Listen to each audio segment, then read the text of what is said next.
पाठ 19 कुटीर। प्रस्तुत कहानी सियाराम शरण गुप्त द्वारा रचित एक मार्मिक कहानी है।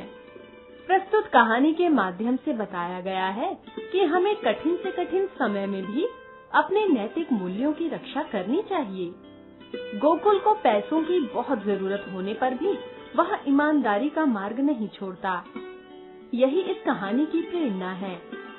बुद्धन का कच्चा खपरैल का घर था, छोटी छोटी 2 कोठरियाँ, फिर उन्हीं के अनुरूप आंगन और उसके आगे पौर।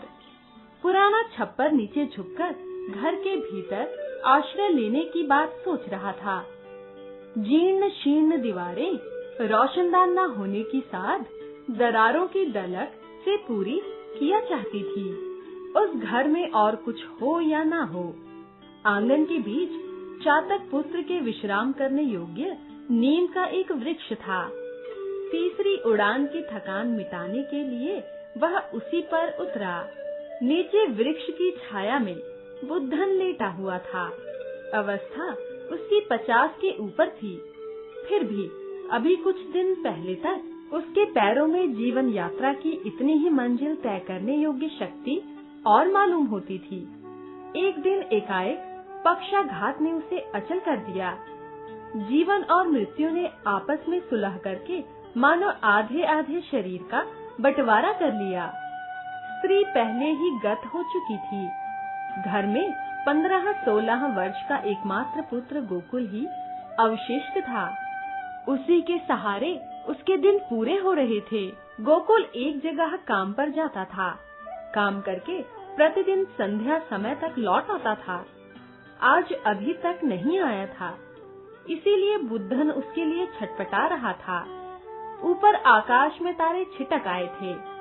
इधर उधर चारों ओर सन्नाटा था और घर में अकेला बुद्धन, यद्यपि उसमें खाट के नीचे उतरने तक की शक्ति नहीं थी, तो भी उसका मन न जाने कहां-कहां चौकड़ी भर रहा था। गोकुल सवेरे थोड़े से चने खाकर काम पर गया था। बुद्धन के लिए भी कुछ चने और पीने का पानी यथास्थान रख गया था। आज खाने के लिए घर में और कुछ था ही नहीं। कह गया था शाम को मजूरी के पैसों से आटा लाकर रोटी बनाऊंगा, परंतु आज वह अभी तक नहीं आया था। अनेक आशंकाओं से बुद्धन का मन चंचल था। जो समय आनंद की सन्निग्ध शीतल छाया में शीतकाल के दिन की तरह मालूम भी नहीं होने पाता और निकल जाता है, वही दुख की दाहक ज्वाला में निदाघ के दीर्घ दिनों की भांति अकाट्य हो उठता है। रात बहुत नहीं बीती थी, परंतु बुद्धन को मालूम हो रहा था कि बरसों का समय हो गया। बार बार अपने कान खड़े करके रात के उस सन्नाटे में वह गोकुल के पद शब्द सुनने का प्रयत्न कर रहा था। बड़ी देर बाद उसकी प्रतीक्षा सफल हुई। किवाड़ खुलने की आवाज सुनकर वह चौंका। वास्तव में यह गोकुल ही था। उसने कहा, कौन? गोकुल बेटा, आज बड़ी देर लगाई। गोकुल धीरे से पिता की खाट के पास आकर रोने लगा। बुद्धन ने घबराकर पूछा, क्या हुआ बेटा, क्या हुआ? आज मजूरी नहीं मिली, अब कैसे चलेगा? मजूरी नहीं मिली? फिर इतनी देर क्यों हुई? प्रकृतिस्थ होकर गोकुल ने उसे अपना हाल सुनाया। सवेरे घर से निकलते ही गोकुल को सामने खाली घड़ा मिला। देखकर उसके पैर ढीले पड़ गए। सोचा आज भगवान ही मालिक है। काम पर पहुंचकर उसने देखा ओवरसियर साहब आज कुछ ज्यादा खफा है। इंजीनियर साहब काम देखने आए थे। जान पड़ता है काम देखने की जगह वे ओवरसियर साहब को ही देख गए थे। अपमान का यह बोझ उन्होंने दिन भर मजदूरों पर अच्छी तरह उतारा। शाम को मजदूरी देने के समय भी साफ इनकार कर दिया। आज दाम नहीं दिए जाएंगे। उस अदालत के फैसले की तरह जिसकी कहीं अपील नहीं हो सकती, ओवरसियर साहब का हुक्म मानकर मजदूर अपने अपने घर लौट गए। गोकुल लौटकर चला आ रहा था कि एक जगह उसे रास्ते में कुछ पड़ा हुआ दिखाई दिया। पास पहुंचने पर मालूम हुआ रुपए पैसे रखने का बटुआ है। उठाकर देखा तो काफी वजनदार था।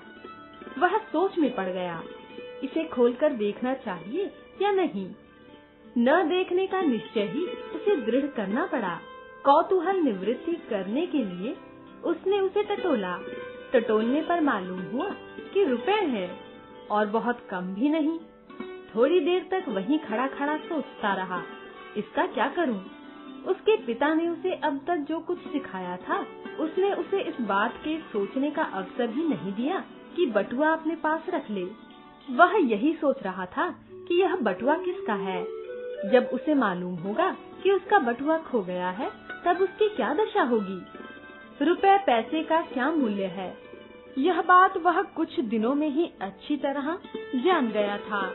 उस व्यक्ति की उस समय की दशा का विचार करके वह इस प्रकार सिहर उठा मानो उसी का बटुआ खो गया हो। उसे ध्यान आया कि दूर उसने एक गाड़ी जाती हुई देखी थी। उस पर कान में मोती पिरोई सोने की बाली पहने हुए महतो बैठे थे। संभव है यह बटुआ उन्हीं का हो, और किसी के पास इतने रुपए होना आसान भी नहीं है। यहाँ कुएं पर गाड़ी रोककर उन्होंने पानी पिया होगा और आग जलाकर तंबाकू भरी होगी। एक जगह आग जलाई जाने के चिन्ह मौजूद थे। उसने इस बात का विचार ही नहीं किया कि गाड़ी तक जाने में कितना समय लगेगा, और वह दौड़ पड़ा। लगभग आधे घंटे के परिश्रम से वह उस गाड़ी के पास पहुंच गया। गोकुल ने हाफते हाफते पूछा, महतो, तुम्हारा कुछ खो तो नहीं गया?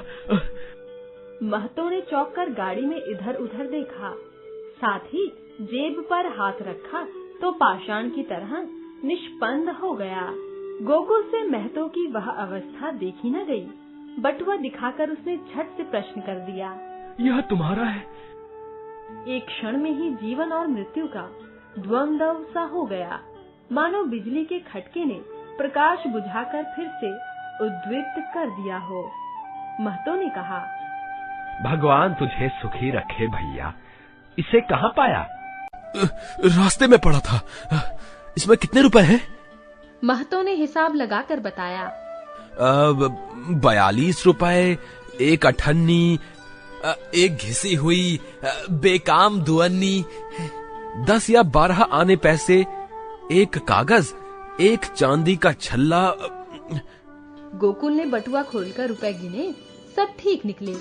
बटुआ हाथ में लेकर महतो की आंखों में आंसू भर आए। बोले, इतनी बड़ी रकम पाकर भी जिसे उसका लोभ ना हो। भैया, मैंने ऐसा आदमी आज तक नहीं देखा। यदि किसी और को यह बटुआ मिलता तो मेरा मरण हो जाता। मेरा रोम रोम असीस रहा है। भगवान तुम्हें सदा सुखी रखे। यह कहकर महतो ने बटुए से निकालकर गोकुल को 2 रुपए देने चाहे। उसने सिर हिलाकर कहा, मेरे बप्पा ने किसी से भी भीख लेने के लिए मुझे मना कर दिया है। मुफ्त में रुपए मैं न लूंगा। महतो के सजल नेत्र विस्मय से खुले ही रह गए। गोकुल थोड़ी ही देर में उस अंधकार में उनकी आंखों से ओझल हो गया। सब वृतांत सुनाकर गोकुल अपराधी की भांति खड़ा खड़ा बोला, बप्पा, आज खाने के लिए कुछ नहीं है। महतो से कुछ उधार मांग लाता तो सब ठीक हो जाता। मेरी समझ में यह बात उस समय आई ही नहीं। बुद्धन की आंखों से झरझर आंसू झरने लगे। गोकुल को अपने दोनों भुजाओं में भरकर उसने छाती से लगा लिया। आनंदातिरेक ने उसका कंठावरोध कर दिया। उसे मालूम हुआ कि उसके क्षुधित और निर्जीव शरीर में प्राणों का संचार हो गया है। उसे जिस तृप्ति का अनुभव होने लगा, वह 2-1 दिन की तो बात ही क्या, जीवन भर की क्षुधा शांत कर सकती है। धन संपत्ति, मान और बड़ाई सब उसे तुच्छ से प्रतीत होने लगे, मानो एकाएक उसके सब दुख रोग दूर हो गए हैं। अब वह बिना किसी चिंता के मृत्यु का आलिंगन इसी क्षण कर सकता है। बड़ी देर में अपने को संभालकर बुद्धन बोला, अच्छा ही किया बेटा, जो तू महतो से रुपए उधार नहीं लाया। वह उधार मांगना भी एक तरह का मांगना ही होता। भगवान ने तुझे ऐसी बुद्धि दी है, मैं तो यही देखकर निहाल हो गया। 2-1 दिन की भूख हमारा कुछ नहीं बिगाड़ सकती। जिस तरह चातक अपने प्राण देकर भी मेघ के सिवा किसी दूसरे का जल लेने का व्रत नहीं तोड़ता, उसी तरह तू भी ईमानदारी की टेक न छोड़ना। मुझे मालूम हो गया, यह तू मुझसे भी अच्छी तरह जानता है। फिर भी कहता हूं, सदा ऐसी ही मति रखना। चाहे जितनी बड़ी विपत्ति पड़े, अपनी नियत ना डुलाना।